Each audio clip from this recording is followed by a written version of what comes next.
नमस्कार, ओंकार न्यूज देख रहे हैं आप। आपके साथ मैं हूं आस्था श्रीवास्तव। रुक करते हैं खबरों का। राष्ट्रीय पार्टी का दर्जा छीनने के बाद ममता बनर्जी के नेतृत्व वाली तृणमूल कांग्रेस चुनाव आयोग के फैसले को अदालत में चुनौती देने पर विचार कर रही है। इसके लिए पार्टी फिलहाल विकल्पों की तलाश कर रही है। बता दें कि चुनाव आयोग ने सोमवार को अपने एक फैसले में तृणमूल कांग्रेस, राष्ट्रवादी कांग्रेस पार्टी और कम्युनिस्ट पार्टी ऑफ इंडिया यानी सीपीआई का राष्ट्रीय पार्टी का दर्जा छीन लिया है।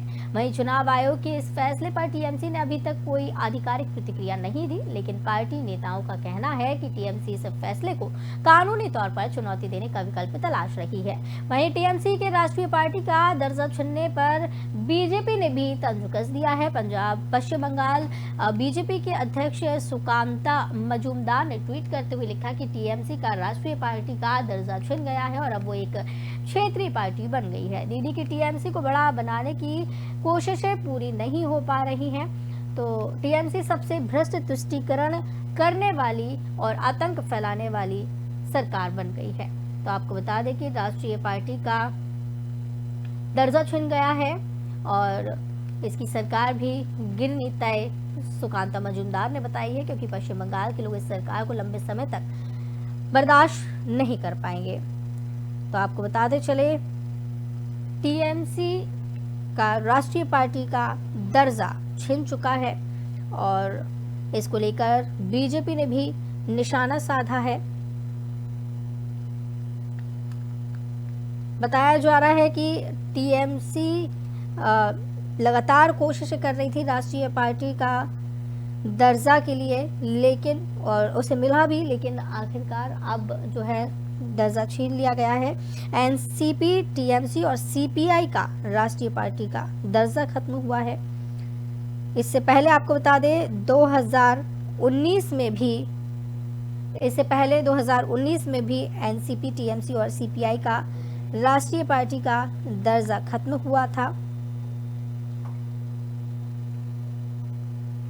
आपको बताते चले कि ममता बनर्जी की सरकार की तमाम कोशिशें नाकाम होती हुई यहाँ पर नजर आ रही हैं और टीएमसी का केंद्रीय चुनाव आयोग ने सोमवार शाम को पार्टी के स्टेटस को लेकर एक बड़ा फैसला लिया है। 3 बड़ी पार्टी राष्ट्रीय कांग्रेस यानी कि एनसीपी, तृणमूल कांग्रेस यानी कि टीएमसी और भारतीय कम्युनिस्ट पार्टी यानी कि सीपीआई का राष्ट्रीय पार्टी का दर्जा खत्म कर दिया गया है, जबकि आम आदमी पार्टी को राष्ट्रीय पार्टी का दर्जा मिल गया है। चुनाव आयोग का कहना है कि इन दलों को 2 संसदीय चुनाव और 21 राज्य विधानसभा चुनावों के पर्याप्त मौके दिए गए थे, लेकिन वे अच्छा प्रदर्शन नहीं कर पाए, इसलिए उनका ये दर्जा वापस ले लिया गया है। तो आपको बताते चले कि एक बड़ा झटका टीएमसी को यहाँ पर लगा है। ममता की टीएमसी, शरद पवार की एनसीपी से राष्ट्रीय पार्टी का ये दर्जा छिना है। सीपीआई को भी बड़ा झटका लगा है। चुनाव आयोग ने बताया है कि राष्ट्रीय राजनीतिक दलों के रूप में राकांपा, भाकपा और तृणमूल कांग्रेस का दर्जा वापस लिया गया है। अब बीजेपी, कांग्रेस, मार्क्सवादी कम्युनिस्ट पार्टी यानी माकपा, बहुजन समाज पार्टी यानी Basapa, national people's party NPP और आम आदमी पार्टी आप अब राष्ट्रीय दल है। आम आदमी पार्टी को बड़ा दर्जा मिला है, लेकिन ममता बनर्जी को बड़ा झटका लग गया है। चुनाव आयोग ने आम आदमी पार्टी को राष्ट्रीय पार्टी का दर्जा दे दिया है, लेकिन तृणमूल कांग्रेस, राष्ट्रवादी कांग्रेस पार्टी और भारतीय कम्युनिस्ट पार्टी का राष्ट्रीय दल का दर्जा वापस ले लिया।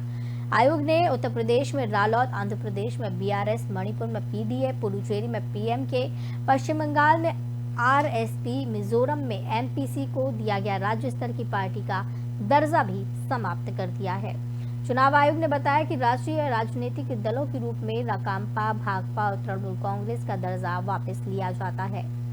भाजपा, कांग्रेस, मार्क्सवादी कम्युनिस्ट पार्टी, बहुजन Samaj party, national people's party और आम आदमी पार्टी अब राष्ट्रीय दल है। आयोग ने यह भी बताया है कि राकांपा को हाल ही में संपन्न हुए विधानसभा चुनावों में उनके प्रदर्शन के आधार पर नागालैंड और तृणमूल कांग्रेस को मेघालय में राज्य स्तर के दलों के रूप में मान्यता दी जाएगी।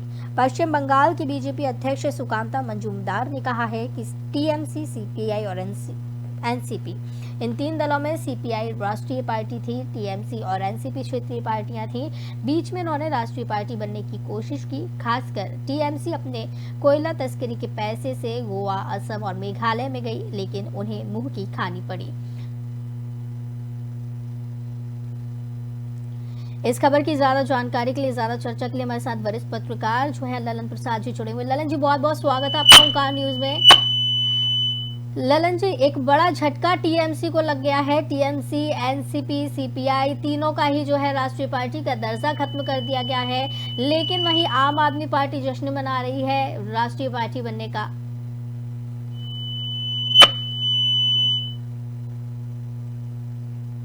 ललन जी, आप तक आवाज पहुंच पा रही है?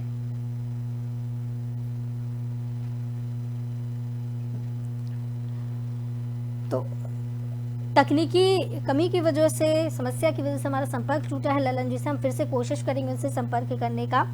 तो आपको बता दें कि ममता की टीएमसी, शरद पवार की एनसीपी और सीपीआई, इन तीनों ही पार्टियों को एक बड़ा झटका लग गया है। इलेक्शन कमीशन की तरफ से एक बड़ा फैसला लिया गया है। इन तीनों ही पार्टियों की जो राष्ट्रीय स्तर का दर्जा था उसे छीन लिया गया है और वहीं आम आदमी पार्टी को राष्ट्रीय स्तर का दर्जा दे दिया गया है। चुनाव आयोग ने बताया कि राष्ट्रीय राजनीतिक दलों के रूप में राकांपा, भाकपा और तृणमूल कांग्रेस का दर्जा वापस लिया जाता है। फिर से हमारे साथ ललन जी जुड़ गए हैं। ललन जी, इलेक्शन कमीशन ने एक बड़ा फैसला ले लिया है। टीएमसी को, एनसीपी को और सीपीआई का जो राष्ट्रीय स्तर का दर्जा था वो खत्म कर दिया गया है और वहीं जो है आम आदमी पार्टी अब जश्न मना रही है राष्ट्रीय पार्टी का दर्जा मिलने के बाद। जी जी, ऐसा है कि देखिए, जो नाम इलेक्शन कमीशन ने गवर्नमेंट ऑफ इंडिया ने फिक्स किए हैं, तो वो नाम वो अब पूरा नहीं कर पा रही है टीएमसी और एनसीपी। इन लोगों की जो सदस्यता, जो इन लोगों की मान्यता है जो नेशनल पार्टी को रद्द हुई है। कम से कम अपने स्टेट के अलावा 2 और स्टेट में अगर इनके लोग होते और कुछ परसेंटेज जो फिक्स किया है उसमें वोट अगर ये कैप्चर करते या उतने स्टेट विधानसभा में इनका होता तो ये लोग राष्ट्रीय पार्टी का दर्जा हासिल करते। और ममता जी के लिए तो एक बहुत बड़ा सेटबैक है और एनसीपी के लिए भी सेटबैक है कि दोनों पार्टियां काफी दिन से राष्ट्रीय पार्टी रही हैं और अब वो दर्जा छिन गया। और अब देखिए, केजरीवाल जी को मिल गया वो राष्ट्रीय पार्टी का दर्जा। गुजरात का इलेक्शन वो जीत गए, पंजाब में भी जीते हैं और गुजरात में भी 5-6 सीटें इनको मिली हैं और पंजाब में जीती गए हैं। और दिल्ली में की सरकार 3 स्टेट में, जिससे 3 स्टेट में जो साइजेबल नंबर अगर हो जाए जो फिक्स किया नाम के हिसाब से, तो जिस पार्टी ने पूरा कर दिया वो नाम, वो तो नेशनल पार्टी होगी। और जो लोग नहीं कर सके, जो पार्टियां अभी स्तर पर नहीं है तो पीछे चली गई। इसके पहले और पार्टियों का भी रद्द हो चुका है, कई पार्टियों का रद्द हो चुका है। ये प्रोसेस तो इलेक्शन कमीशन ही करता रहता है। जी ललन जी, लेकिन सबसे बड़ा सवाल अब इनके प्रदर्शन पे खड़ा हो रहा है, क्योंकि टीएमसी का जिस तरीके से पश्चिम बंगाल में देखने को मिल रहा है, वहाँ के जो विधानसभा चुनाव हुए वहाँ पे भी ममता बनर्जी जीती और राज्य में काफ़ी अच्छी वो मानी जा रही है, लेकिन इसके प्रदर्शन को लेकर बड़ा सवाल खड़ा हो रहा है कि इतने सारे चुनाव निकले लेकिन फिर भी ये प्रदर्शन अच्छा क्यों नहीं कर पाए। क्या ये सिर्फ राज्य स्तरीय पार्टी बनकर रह जाएगी, पश्चिम बंगाल के बाहर ये नहीं पनप पाएगी? देखिए, ममता जी ने ट्राई तो बहुत किया, गोवा में बहुत ट्राई किया, वहाँ को एक भी चीज नहीं है। और भी स्टेट में जहाँ पर इलेक्शन हुए उन्होंने यहाँ कुछ कोशिश किया भी, तो she was not able to get the confidence of people. और वैसे भी आप देख रहे हैं कि बंगाल में क्या हो रहा है इस समय, जो बंगाल की है और बंगाल की जो माइनॉरिटी कम्युनिटी है, जो रोहिंग्या हैं और बाकी लोग हैं, तो वो पास मचा रहे हैं और ममता उस देती है। तो उसका एक तो ममता का इमेज भी सारे हिंदुस्तान में बहुत खराब हो गया। सब लोग मानने लग गए हैं कि मुसलमानों को जरूरत से ज्यादा प्रेशर देती है और इसकी वजह से देखिए कितने दंगे हुए हैं बंगाल के अंदर और बंगाल जल रहा है अभी। तो लोगों पर वहीं से शुरुआत हुई है सारा जो बात हुआ है और माइनॉरिटी कम्युनिटी की वहीं से शुरुआत है। तो ममता ने तो लोगों का विश्वास भी खो दिया है और क्योंकि जो स्टेट्यूटरी नॉर्म है उससे भी नीचे आ गई उनकी पार्टी, तो जाहिर है उनकी पार्टी को इलेक्शन कमीशन ने राष्ट्रीय दर्जा दिया। इसके लिए तो तैयार रही होगी, तो उनको पता ही है कि तो हमारे पास इतनी सीटें नहीं है पार्लियामेंट में, विधानसभा में, तो कैसे राष्ट्रीय पार्टी होती है। बिल्कुल ललन जी, और लोकसभा चुनाव भी अब ज़्यादा दूर नहीं रह गए हैं। ऐसे में ये तीनों ही जी, पार्टियों का राष्ट्रीय स्तर का दर्जा खत्म होना एक बड़ा झटका तीनों पार्टियों के लिए माना जा रहा है। जी, तो शरद जी, पवार हो, ममता बनर्जी हो, दोनों ही एक दिग्गज नेता माने जाते हैं। फिर जी, क्यों जी। प्रदर्शन पे सवाल है? लोकसभा चुनाव के पहले जिस तरीके से इलेक्शन कमीशन का फैसला है, क्या आपको लगता है कि चुनावों पर इसका काफ़ी असर देखने को मिलेगा उन राज्यों में जहाँ पे मजबूत हैं ये पार्टियाँ? देखिए, चुनाव पर तो इसका असर पड़ना ही पड़ना है, एनसीपी के ऊपर भी और टीएमसी के भी ऊपर भी। जी, और ये लोग तो एनसीपी भी मेरे ख्याल में महाराष्ट्र तक ही सीमित हो जाएगी जी, और ये भी बंगाल तक ही सीमित रहेंगे। और जो चुनाव आगे आने वाला है 24 में, जनता के ऊपर है जिसको जनता मानती है, लेकिन जो इंडिकेशन है उससे तो ये लगता है कि बीजेपी को काफी फायदा होने वाला है बंगाल में और ममता की पोजीशन और गिरेगी और शरद पवार की पोजीशन भी हल्की हो रही है। कांग्रेस में भी कांग्रेस भी अभी तक तो कांग्रेस उनको बहुत मान्यता दे रही थी। जी, अब जो शरद पवार की स्थिति थोड़ी और कमजोर हो गई तो उनकी से कांग्रेस में जो थोड़ी कम हो जाएगी नेशनल पार्टी के साथ उनका कैसा संबंध है। अभी अडानी के संबंध में आपने देखा है शरद पवार की अलग रहा है और कांग्रेस के अलग रहा है जी, और ये दोनों लोग काफी दिन से एक साथ सरकार बना रहे थे। तो इन लोगों के अंदर आपस में और डिफरेंसेस होगी और इसका फायदा तो रूलिंग पार्टी को होगा, जी। इसको भी शक नहीं। तो क्या आपको लगता है ललन जी कि जिस तरीके से इनकी अब ये रद्द हो गई है, राष्ट्रीय स्तर की जो दर्जा था वो रद्द हो गया है, ये दूसरी पार्टियों का आप सहारा लेंगे अपने आप को मजबूत करने के लिए दूसरे क्षेत्रों में? हाँ, देखिए ऐसा है कि अब इन पार्टियों ने तो कोशिश बहुत किया, बहुत से गठबंधन बंद करने की कोशिश किया, लेकिन कोई एक दूसरे इतने लोग प्राइम मिनिस्टर के दावेदार हो बन रहे हैं। ममता भी प्राइम मिनिस्टर बनना चाहती हैं, शरद पवार भी बनना चाहते हैं, केजरीवाल भी बनना चाहते हैं। तो रूलिंग पार्टी के लिए तो अच्छा है, बहुत से प्राइम मिनिस्टर के उम्मीदवार हो जाएंगे तो अपने आप को जो इनके अंदर यूनिटी हो सकती थी, पॉसिबल यूनिटी, वो पॉसिबल नहीं है।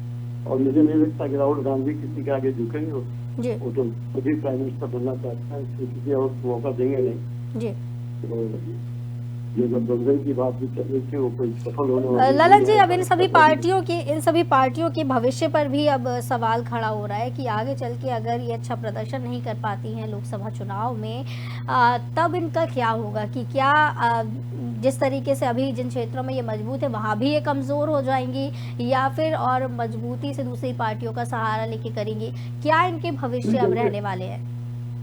ऐसा है पॉलिटिक्स में प्रेडिक्शन करना बड़ा मुश्किल होता है कि आगे क्या होगा इसका। जी, अब ये पहले तो जो 2024 में क्या होता है उसके ऊपर बहुत कुछ डिपेंड करेगा। जी, अगर 2024 में बीजेपी की पोजीशन और स्ट्रांग हो गई तो जाहिर है कि ये पार्टियां और नीचे गिरेंगी। और जी, अगर बीजेपी की पोजीशन थोड़ी भी हल्की हुई जी, तो ये पार्टियां फिर सर उठाएंगे और दल तगड़ी होने की कोशिश करेंगे। जी। तो और आगे चल के चुनाव का परिणाम होगा। जिस तरीके से ललन जी विपक्षी एकता की बात जो कही जा रही, सभी पार्टियां जो है एकजुट होकर बीजेपी की टक्कर देने की तैयारी कर रही हैं, तो क्या आपको लगता है कि जिस तरीके से अब ये दर्जा छिना गया है वहां पर भी असर होगा? असर तो होगा, इसको कोई शक नहीं। स्टेट में भी इसका इम्पैक्ट होगा। ममता की जो और जो स्टेट में जो उनके कार्यकर्ता वगैरह हैं उनके मारा डाउन होंगे वो। जी, एनसीपी के भी जो कार्यकर्ता और स्टेट में है और महाराष्ट्र में भी उनकी पोजिशन तो हल्की हो गई है और ये फैसला तो इन दोनों। जी। चलिए ललन जी, बहुत बहुत धन्यवाद हमारे साथ जुड़ने के लिए और इस खबर की ज़्यादा जानकारी के लिए, ज़्यादा चर्चा के लिए। तो लोकसभा चुनाव के पहले ममता बनर्जी, शरद पवार और तमाम पार्टियों को बड़ा झटका लगा है। 3 पार्टियों का जो है राष्ट्रीय स्तर का दर्जा खत्म कर दिया गया है। इलेक्शन कमीशन ने एक बड़ा फैसला लिया और आम आदमी पार्टी को राष्ट्रीय स्तर की पार्टी का दर्जा बना दिया है, जिसकी जश्न दिखाई दे रहा है।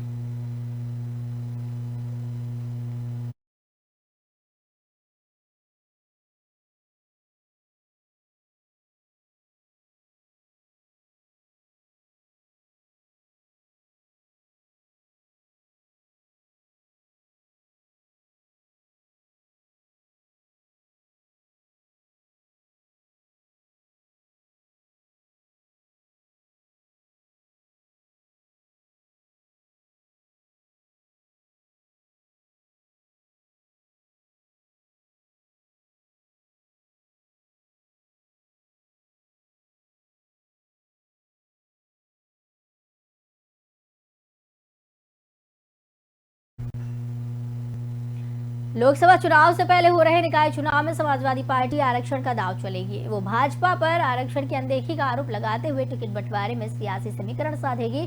इसकी तैयारी शुरू हो गई है। वहीं पार्टी की रणनीति है कि जिन इलाकों में पिछड़े, अति पिछड़े अथवा अनुसूचित जाति की संख्या अधिक है, वहां इस वर्ग से उम्मीदवार उतारे जाएं। ऐसे में कई अनारक्षित सीटों पर इस वर्ग के उम्मीदवार उतार कर आरक्षण का हितैषी होने का संदेश दिया जाएगा।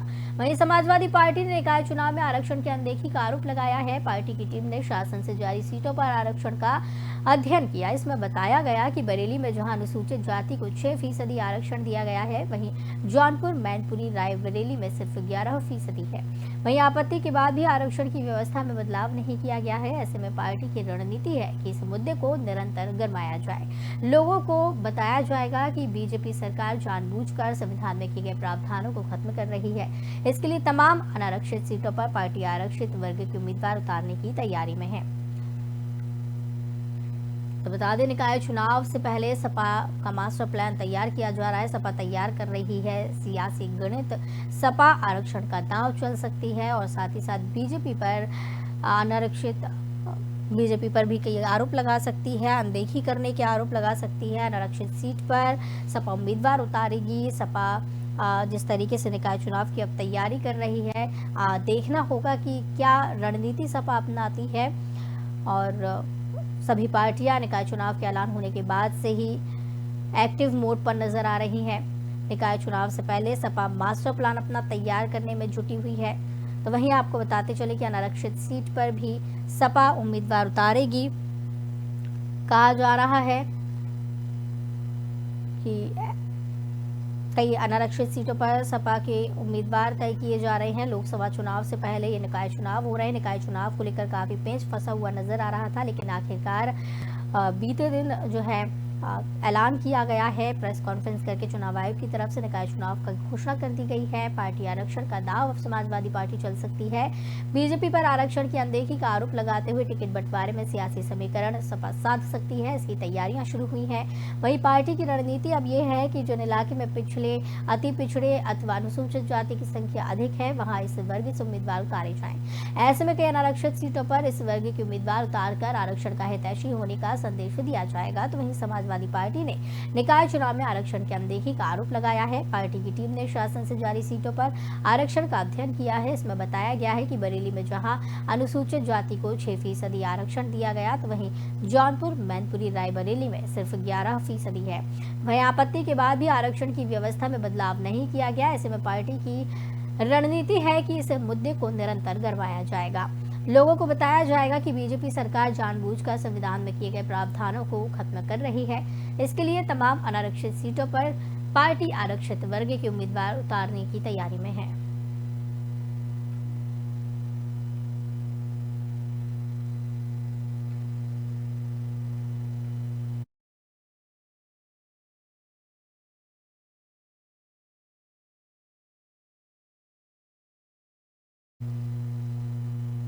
सचिन पायलट अब सीएम अशोक गहलोत की ही नहीं, कांग्रेस पार्टी के लिए भी एक बड़ा सिरदर्द बनते नजर आ रहे हैं। पायलट ने गहलोत सरकार के खिलाफ मंगलवार को यानी कि आज घोषित अनशन, पिछली बीजेपी के वसुंधरा सरकार के घोटालों और भ्रष्टाचार की जांच की मांग को लेकर घोषणा की है। वहीं कांग्रेस पार्टी गहलोत सरकार की जनहित योजना और उपलब्धियों के दम पर विधानसभा चुनाव में उतरने का ऐलान कर चुकी है। ऐसे में सचिन पायलट का अनशन न केवल गहलोत सरकार की पब्लिक नैरेटिव को डैमेज करेगा, बल्कि कांग्रेस पार्टी को भी विधानसभा चुनाव में बड़ा नुकसान पहुंचाएगा। इसलिए कांग्रेस पार्टी ने पायलट को इस अनशन को रोकने के लिए सख्त हिदायत दे दी है। दरअसल राजस्थान प्रदेश कांग्रेस के प्रभारी सुखजिंदर सिंह रंधावा ने एक दिन पहले स्टेटमेंट जारी कर साफ चेता दिया है कि सचिन पायलट का अनशन पार्टी हितों के खिलाफ और पार्टी विरोधी गतिविधि है। अगर सरकार के साथ उनके कुछ इशू है तो उन्हें पार्टी पर फोरम पर डिस्कस किया जा सकता है, पार्टी फोरम पर उसे डिस्कस किया जा सकता है, लेकिन उसे मीडिया और जनता के बीच ले जाना ठीक नहीं है। रंधावा ने यह भी कहा कि मैं पिछले 5 महीने से राजस्थान में एआईसीसी का प्रभारी इंचार्ज हूं, लेकिन सचिन पायलट जो मुद्दा उठाए हैं उसे मेरे साथ कभी डिस्कस नहीं किया गया। मैं उनके संपर्क में हूं और अभी भी अपील करता हूं कि सचिन पायलट को शांतिपूर्ण तरीके से बातचीत करनी चाहिए। तो आपको बताते चले कि सचिन पायलट अनशन पर आज बैठ रहे थे और हाईकमान ने पायलट को चेतावनी भी जारी कर दी है कि सचिन पायलट अगर बैठेंगे धरने पर तो वो पार्टी विरोधी गतिविधि माना जाएगा। सचिन पायलट के अनशन को लेकर अब कांग्रेस पार्टी के लिए भी सचिन पायलट सिरदर्द बनते हुए नजर आ रहे हैं। सचिन पायलट ने ऐलान किया था कि आज वो बैठेंगे धरने पर, अनशन आज वो करेंगे और तमाम जो है जांच की मांग करेंगे, भ्रष्टाचार की जांच की मांग करेंगे।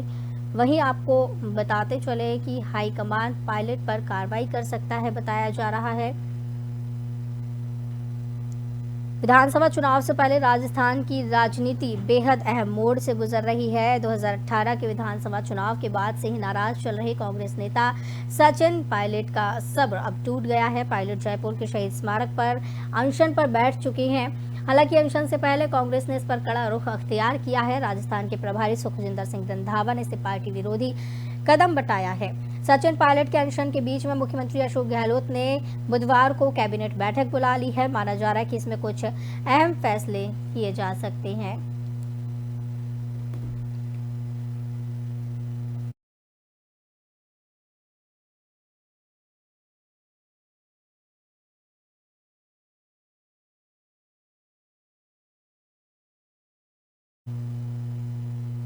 सुप्रीम कोर्ट ने तमिलनाडु सरकार को बड़ा झटका देते हुए मद्रास हाईकोर्ट के फैसले के खिलाफ उनकी याचिका खारिज कर दी है। मद्रास हाईकोर्ट ने तमिलनाडु में राष्ट्रीय स्वयंसेवक संघ का रूट मार्चों को इजाजत दे दी है। मद्रास हाईकोर्ट के इस फैसले को तमिलनाडु सरकार ने सुप्रीम कोर्ट में चैलेंज किया था। तो वहीं मद्रास हाईकोर्ट की खंडपीठ ने सिंगल जज द्वारा आरएसएस रूट मार्च पर लगाई गई शर्तों को रद्द कर दिया। इसी के विरोध में तमिलनाडु सरकार सुप्रीम कोर्ट पहुंची। सुप्रीम कोर्ट ने इस दौरान सितंबर 2022 में हाईकोर्ट के सिंगल जज द्वारा पारित आदेश को चुनौती देते हुए राज्य सरकार द्वारा दायर एक अलग याचिका को भी खारिज किया, जिसमें उसने संगठन को जुलूस निकालने की अनुमति दी थी।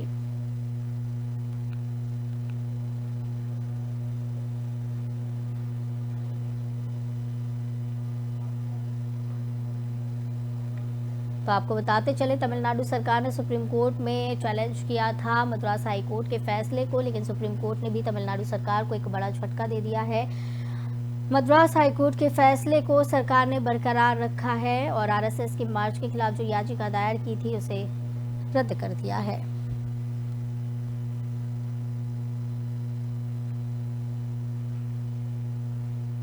तो आपको बताते चले कि तमिलनाडु सरकार को एक बड़ा झटका लग गया है। तमिलनाडु सरकार ने आरएसएस के मार्च के खिलाफ याचिका दायर की थी। तमिलनाडु सरकार चाहती थी कि मार्च सीमित जगहों पर निकाला जाए, लेकिन मद्रास हाईकोर्ट ने जिस तरीके से फैसला दिया था और याचिका को खारिज किया था, सुप्रीम कोर्ट ने भी जो है उसी फैसले को बरकरार रखा है।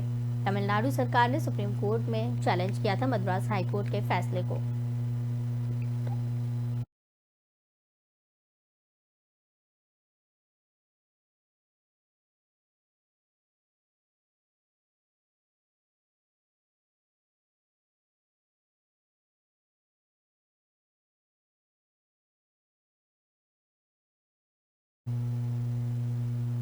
उत्तर प्रदेश के कदावर नेता और प्रतापगढ़ के कुंडा से विधायक रघुराज प्रताप सिंह उर्फ राजो भैया और उनकी पत्नी भानवी सिंह के तलाक के मामले में सुनवाई 23 मई तक के लिए टल गई है। तलाक की अर्जी राजो भैया की ओर से दाखिल की गई है। अदालत ने राजो भैया की पत्नी भानवी को नोटिस जारी कर जवाब मांगा था।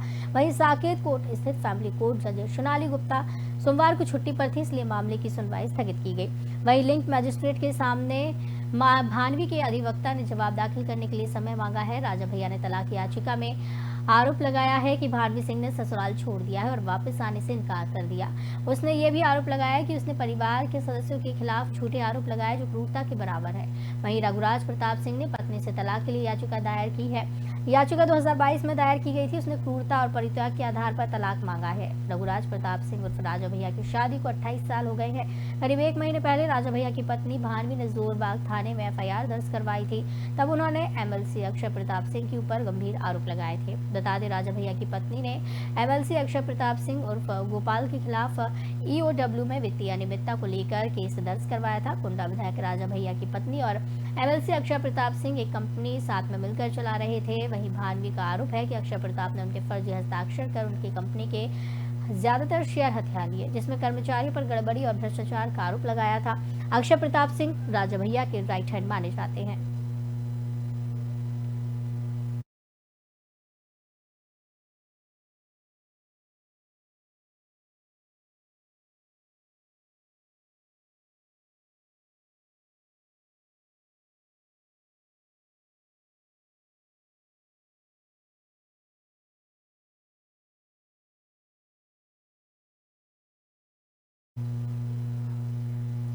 तो इस बुलेटिन में फिलहाल इतना ही। मुझे दीजिए इजाजत। नमस्कार।